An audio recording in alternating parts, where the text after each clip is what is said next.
Hello दोस्तों, आपका हमारे यूट्यूब चैनल पर हार्दिक अभिनंदन है।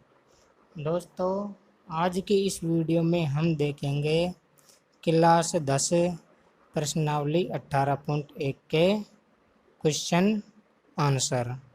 तो दोस्तों, आपको क्वेश्चन नंबर 1 स्क्रीन पर दिख रहा होगा।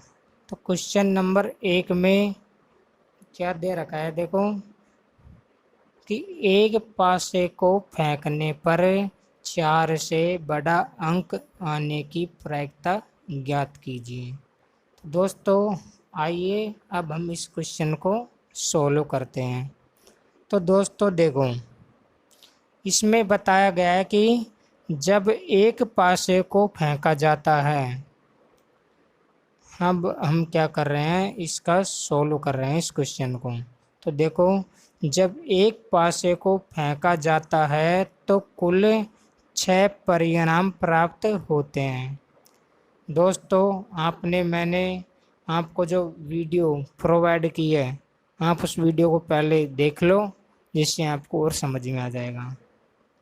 तो देखो दोस्तों, जब पासे को हम फेंकते हैं ना, एक बार उछालते हैं या फिर फेंकते हैं, तो कुल 6 परिणाम प्राप्त होते हैं। वो 6 परिणाम कौन कौन से प्राप्त होते हैं, देखो दोस्तों, हम क्या है उन परिणामों को प्रतिदर समष्टि के रूप में लिख देते हैं। तो एस, प्रतिदर समष्टि को एस कहते हैं। तो एस बराबर, ये हमारा मझला कोष्ठक है। मझले कोष्ठक के अंदर हमने ये जो टोटल परिणाम प्राप्त हुए हैं, इनको हमने क्या है इस मझले कोष्ठक के अंदर रख दिया। 1, 2, 3, 4, 5, 6। अब देखो, और इस क्वेश्चन में देखो क्या बताया गया है, प्रायिकता ज्ञात करवा रहा है 4 से बड़ा अंक आने की। तो अब देखो दोस्तों, ये जो टोटल परिणाम प्राप्त हुए हैं हमें, इनमें से 4 से बड़ा अंक कौन कौन से हैं, देखो 4 से बड़ा अंक है, एक तो 5 है और एक 6 है। तो 4 से बड़े अंक केवल कितने हुए, 2 हुए। तो 4 से बड़ा अंक आने की जो अनुकूल स्थिति है, वो हमारे कितनी हो गई, 2। 2 स्थितियाँ देखो कौन कौन सी है दोस्तों, एक तो है 5 और एक है 6। 2 स्थिति हो गई दोस्तों, 5 और एक 6। तो अब हम देखो दोस्तों, हमें देखो अनुकूल स्थितियाँ भी प्राप्त हो गई और कुल स्थितियाँ भी प्राप्त हो गई। तो अब हम आसानी से प्रायिकता ज्ञात कर सकते हैं। तो प्रायिकता का फॉर्मूला होता है, देखो अनुकूल परिणाम बटा कुल परिणाम। तो अब देखो, अनुकूल परिणाम दे रखे हैं हमारे, कितने हैं, 2। तो हमने 2 रख दिया। अब कुल परिणाम की जगह इसका मान रख देंगे। तो कुल परिणाम हमारे टोटल कितने हुए थे, 6 हुए थे, 1 से लेकर 6 तक। तो बटे में कितना आ गया, 6। अब 2 को 6 से कैंसिल करेंगे तो ऊपर तो भाग 1 भर जाएगा, 2 का भाग, और नीचे 6 में 2 का भाग 3 भर जाएगा। इसलिए यहाँ पर जो प्रायिकता आती है वो 1/3। अब यहाँ पर आ जाएगा अतः अभिष्ट प्रायिकता। अतः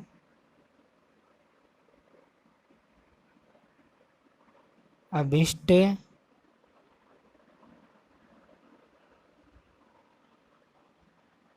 प्रायिकता बराबर कितनी आ गई हमारी, 1/3।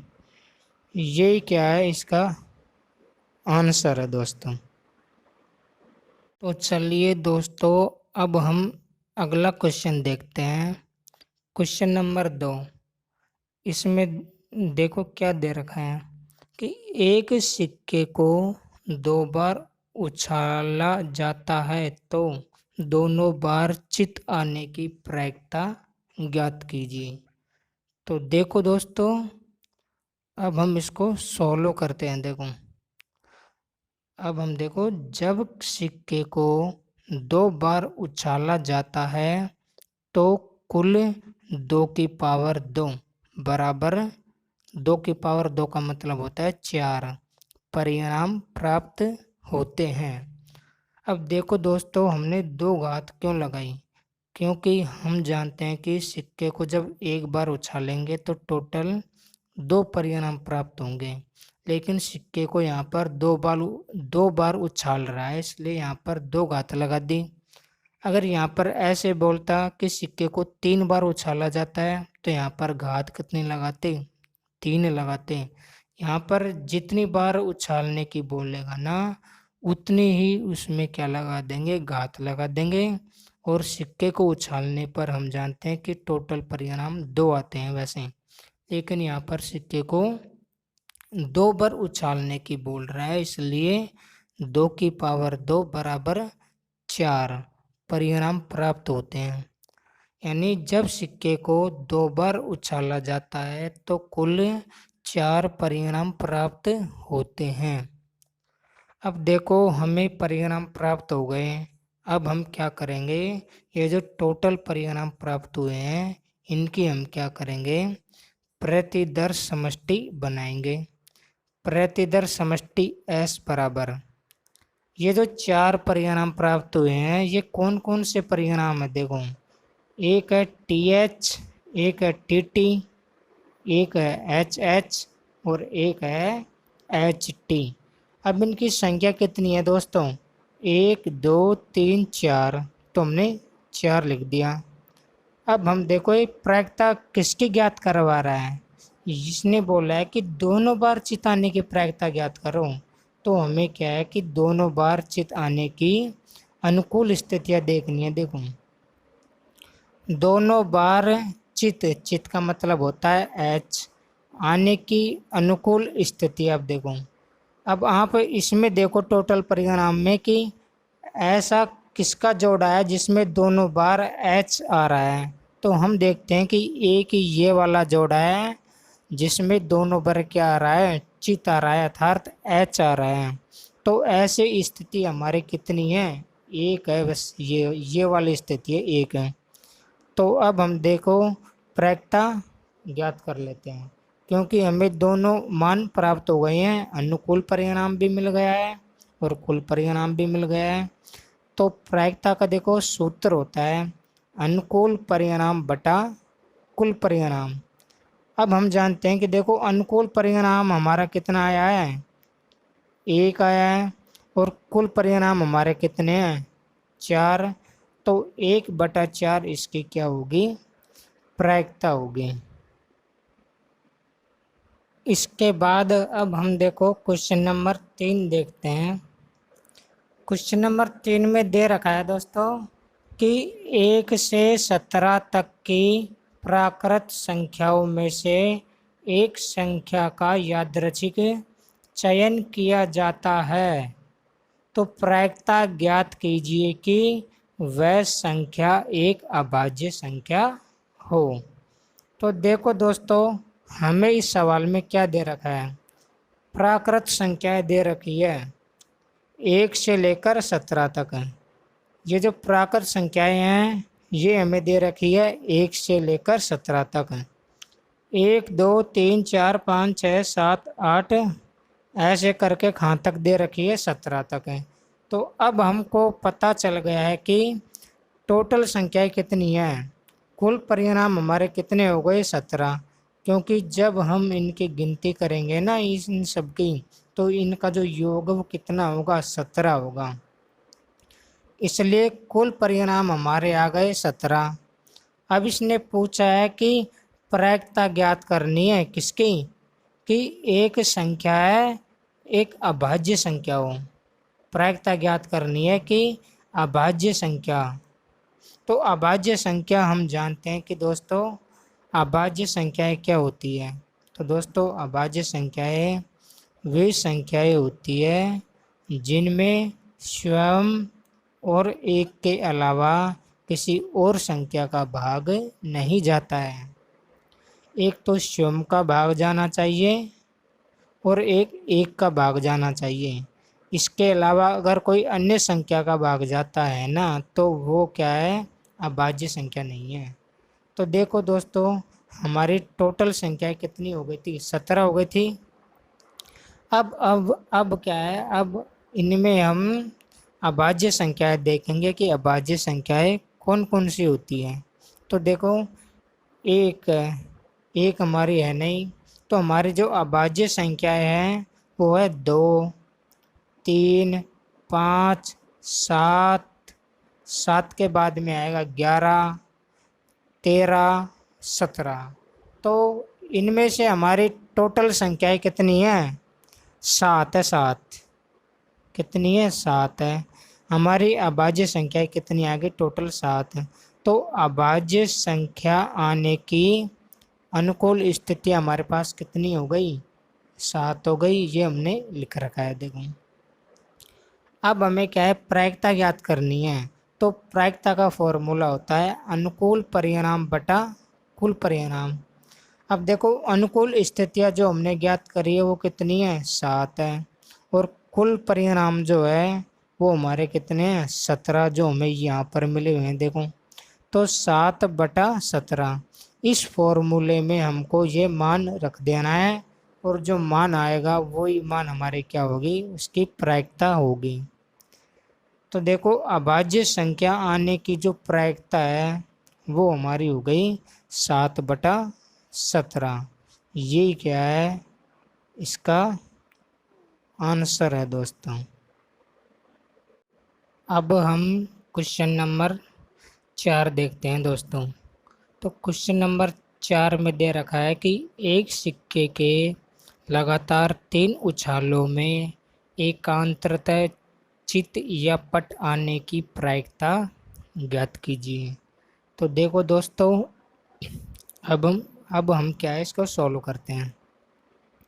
जब एक सिक्के को 3 बार उछाला जाता है तो 2 की पावर 3 बराबर 2 इंटू 2 इंटू 2 बराबर 8 परिणाम प्राप्त होते हैं।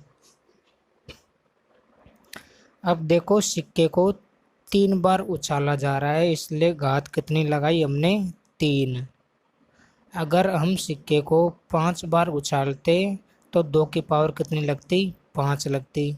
इसलिए 2 की पावर 3 का मतलब होता है कि 2 मतलब स्वयं को, यानी जो 2 है स्वयं को 3 बार गुना करो, तो 2 इंटू 2 इंटू 2। तो अब हम इनको मल्टीप्लाई करेंगे ना आपस में, तो इनका जो मल्टीप्लाई है वो कितना आएगा? 8। तो हमें ये पता चल गया कि जो टोटल परिणाम है वो कितने आ गए हमारे? 8 आ गए। अब हम देखो 8 परिणाम प्राप्त हो गए, लेकिन हमें ये भी तो ज्ञात करना है कि कौन कौन से परिणाम प्राप्त हो गए। तो हम क्या है, इन परिणामों की एक प्रतिदर्श समष्टि बना लेते हैं। प्रतिदर्श समष्टि S बराबर, ये हमारा समुच्चय है। समुच्चय के अंदर ये जो होते हैं ये क्या होते हैं? अवयव होते हैं। देखो ये जो चिन्ह होता है ना, ये वाला चिन्ह, ये हमारा चिन्ह होता है मझला कोष्टक। मझला कोष्टक होता है, ये होता है हमारा मझला कोष्टक। जब हम क्या करते हैं कि इस मझले कोष्टक के अंदर ये जो एलिमेंट रख देते हैं ना, तो इस पूरे को मिलाकर हम एक समुच्चय बोल देते हैं कि S हमारा कोई समुच्चय है। इस समुच्चय के अंदर ये जो है 8, ये क्या है? हमारे एलिमेंट है।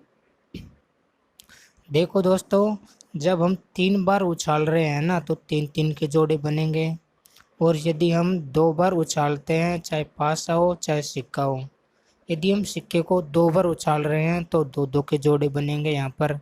अब यहाँ पर देखो 3 बार उछाला गया है सिक्के को, इसलिए यहाँ पर 3-3 के जोड़े बने हैं। तो कुल जोड़े हमने पता कर लिया था कि 8 बनेंगे। तो हम यहाँ पर देखते हैं कि देखो कितने बने हैं? 1 2 3 4 5 6 7 8। ये हमारे 8 क्या हो गए? कुल परिणाम हो गए। अब देखो प्रायिकता ज्ञात करवा रहा है कि एकांतरतः चित या पट है। अब दोस्तों एकांतरता ये रहा।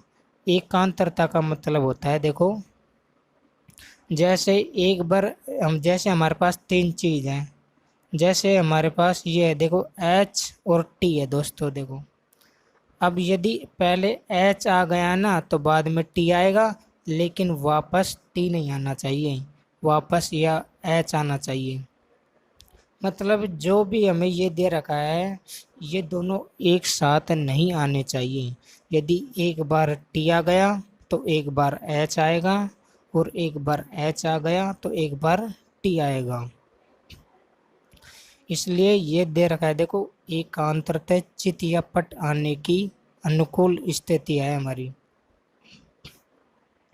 देखो यहाँ पर ऐसी जो कंडीशन है वो कहाँ कहाँ लग रही है। देखो एक कंडीशन तो हमारी यहाँ पर लग रही है दोस्तों, देखो एक बार एच आ रहा है, एक बार टी आ रहा है, एक बार एच आ रहा है, और एक कंडीशन हमारी यहाँ पर लग रही है, एक बार टी, एक बार एच और एक बार टी। मतलब एच के बाद टी आना चाहिए, टी के बाद एच आना चाहिए। ऐसा ऐसा नहीं है कि तीनों बार ही एच आ गया, या फिर जो टी है वो दोनों बार एक बार ही आ गया, ऐसा नहीं है। तो देखो ऐसी हमारी दो ही कंडीशन है, एक ये वाली और एक ये वाली। तो एकांतरतः चित या पट आने की जो अनुकूल स्थितियाँ है वो हमारे कितनी आ गई, दो आ गई। एक तो एच टी एच और एक आ गई टी एच टी। तो ये कितनी हो गई, एक ये रही, एक ये रही और एक ये रही, तो दोनों कितनी हो गई, दो। तो ये कितनी आ गई, अनुकूल स्थितियाँ दो आ गई। और हमारे यहाँ पर ये कुल स्थितियाँ कितनी थी, आठ। इनकी जो कितनी थी, आठ थी। अब देखो अब हमें क्या है, दोनों मान प्राप्त हो गए हैं, कुल परिणाम भी आ गए हैं और अनुकूल परिणाम भी आ गए हैं दोस्तों। तो तो अब हम क्या करते हैं कि इसकी प्रायिकता निकालते हैं। अतः अभीष्ट प्रायिकता बराबर अनुकूल परिणाम बटा कुल परिणाम। अब दोस्तों अनुकूल परिणाम हमारे कितने थे, दो, और कुल परिणाम हमारे कितने थे, आठ। तो ये आ गया 2/8। अब 2 से इस 8 को क्या कर देंगे, कैंसिल कर देंगे। तो यहाँ पर तो एक बार चले जाएगा 2 का भाग, और यहाँ पर ये आ जाएगा 4। तो इसकी जो प्रायिकता है वो कितनी आ गई, 1/4। यही हमारे क्या है दोस्तों, आंसर है।